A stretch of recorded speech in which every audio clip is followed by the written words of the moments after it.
Right from the start, something feels off. The judge believes this case is already settled because the defendant has pleaded guilty. But courtroom drama has a way of changing direction when the smallest detail doesn't add up. Stay with this one, because what begins as a routine sentencing is about to become anything but ordinary. There was no insurance? I wasn't aware of it, so Was there insurance on the vehicle? I just accepted your plea of guilty to this charge, Mr. Harris.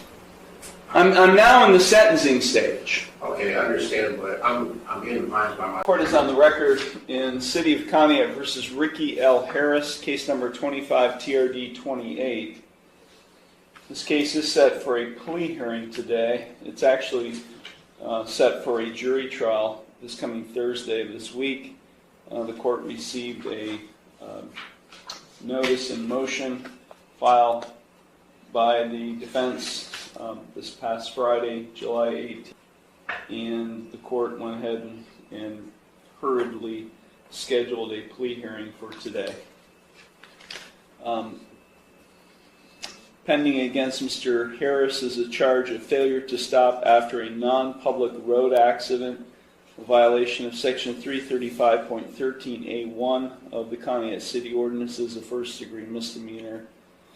Mr. Harris is present. He's accompanied by his attorney, Philip Heasley. Also present is Law Director John Lewis. Mr. Lewis, the court has received a status report. Thank you, Your Honor.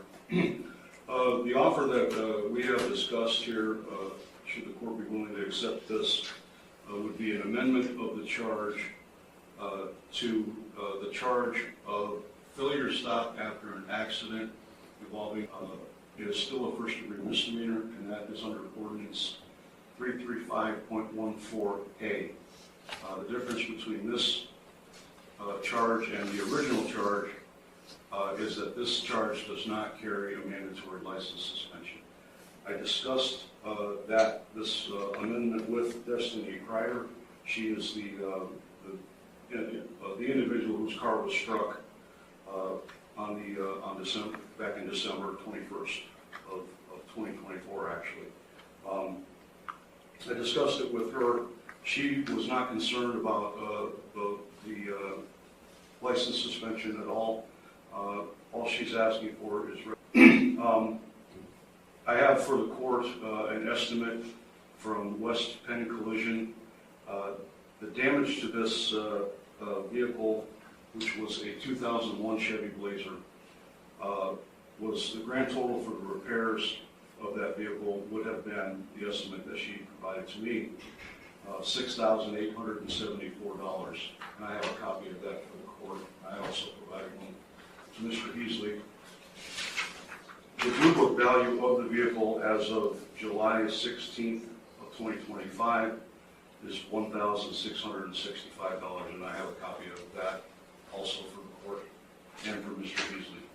So what she's asking for is restitution in the amount to the order, excuse me, $1,665 in restitution.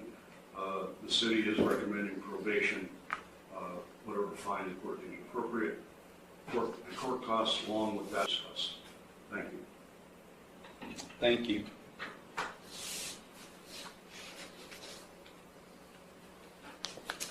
And the victim's name again is? Destiny Kreider. Ms. Kreider, I'm sorry, you're not listed here in the original charge. Ms. Kreider, thank you for being here today. Did you understand everything that Mr. Lewis just outlined in the terms of a proposed resolution? Yes. And are you in favor of that proposal? Yes. Thank you very much. Mr. Heasley? Thank you, Your Honor. We would express our appreciation on the record, co-counsel who is not present, Attorney Brianna Allen, and myself for the court accommodating this plea hearing, hopefully to avoid jury trials scheduled for later this week. We have discussed at length with our client, Mr. Harris, the offer. He very much wishes to resolve this matter, Your Honor, along the lines of the stated plea offer, although he is aware that this court does not have to follow. The main difference being, as Mr. Lewis, I think, indicated, The difference is between a mandatory license suspension under the original statute, or in this case, Conneaut ordinance, and the amended one, which involves an accident involving property rather than something other than that. We have communicated the offer. I've communicated the offer to Mr. Harris. He's aware of his rights regarding trial, which hopefully will not be necessary, and we are prepared to proceed, Your Honor. Thank you very much with the plea. Normally, I don't allow pleas to, this late in the game. We've had 1, 2, 3, 4, I think 4, maybe 5 pretrials or status conference. Because the level or degree has not changed, and essentially not much has changed in the way of the plea other than what was outlined by the counsel, I will allow this plea to go forward. Thank you. Here's a key legal moment. Before accepting any guilty plea, a judge must make sure it's entered knowingly, voluntarily, and intelligently. That sounds straightforward, but if there's any sign the defendant doesn't fully understand what's happening, the entire case can take a dramatic turn later.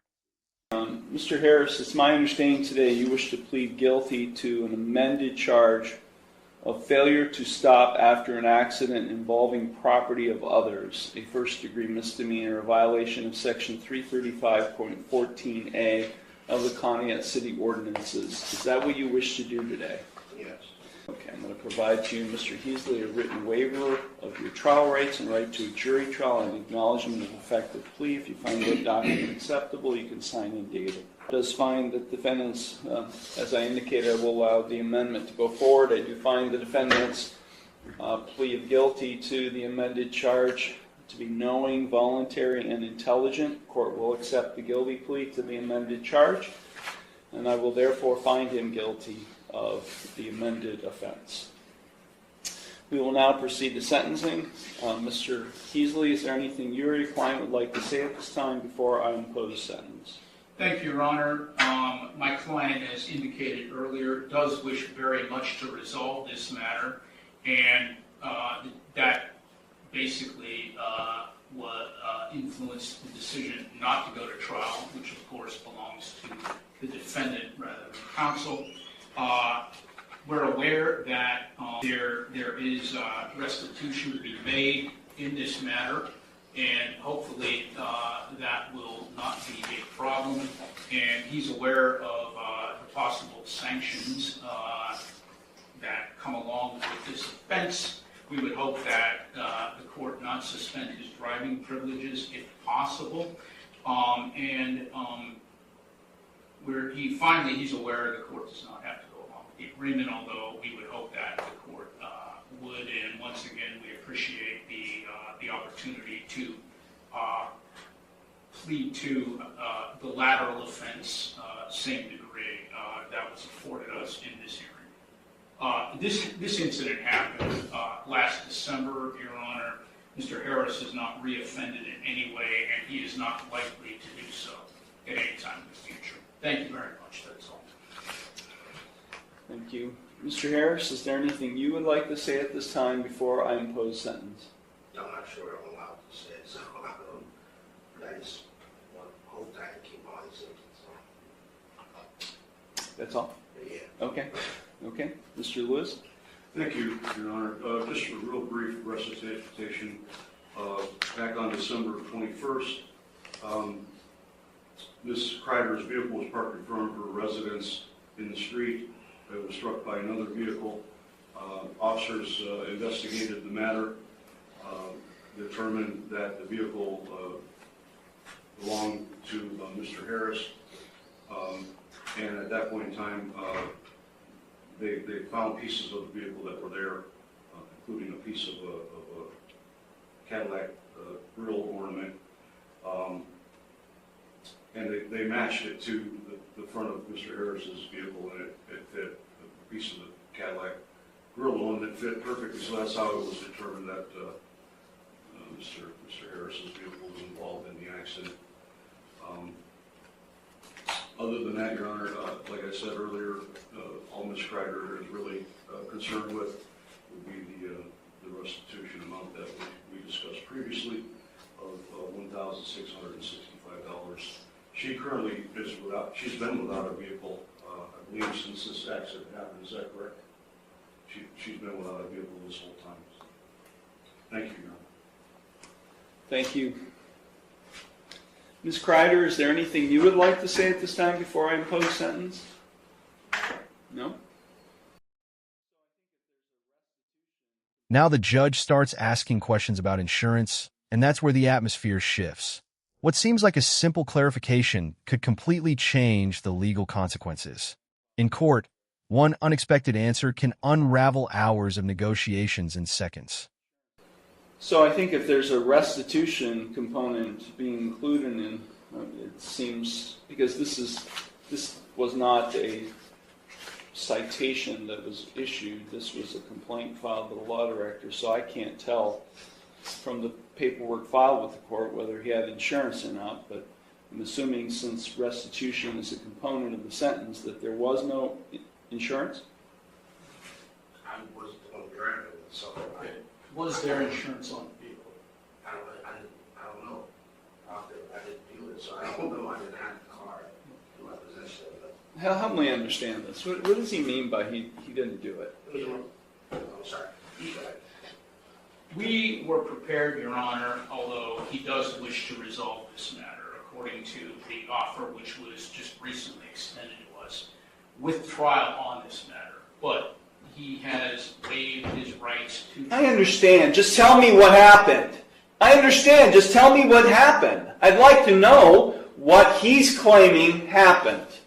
Another individual, Your Honor, was operating the vehicle at the time of the accident, not Mr. Harris. But he does wish to resolve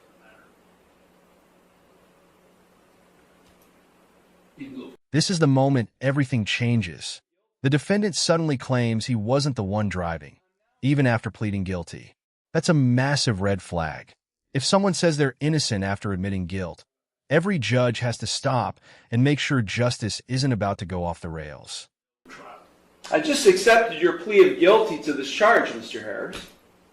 I'm now in the sentencing stage. Okay, I understand, but I'm getting advised by my lawyer, so I'm not. That's what I said. I don't know what I'm allowed to say and not allowed to say. I'm trying to be respectful. The judge wanted to know regarding insurance on the vehicle, the Cadillac Escalade. I get that.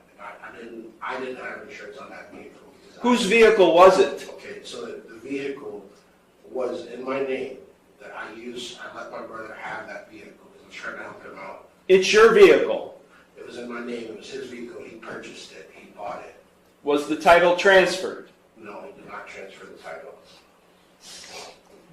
You can talk to your attorney. I'm trying to pull teeth here about what happened. I mean, I'm sentencing you, and I don't have all the information. Okay? Was he in the car?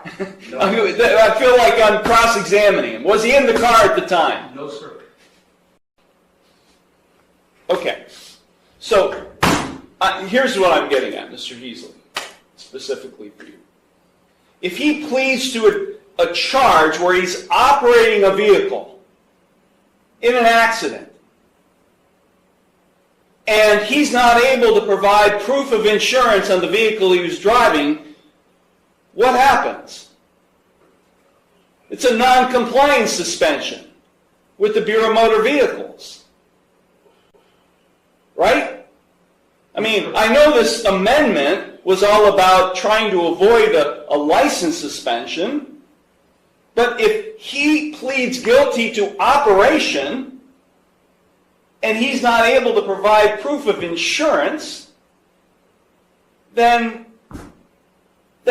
it's a non-compliance suspension. Right? Yes, sir. Jeff? The judge is no longer focused only on punishment. He's testing whether this plea actually makes sense.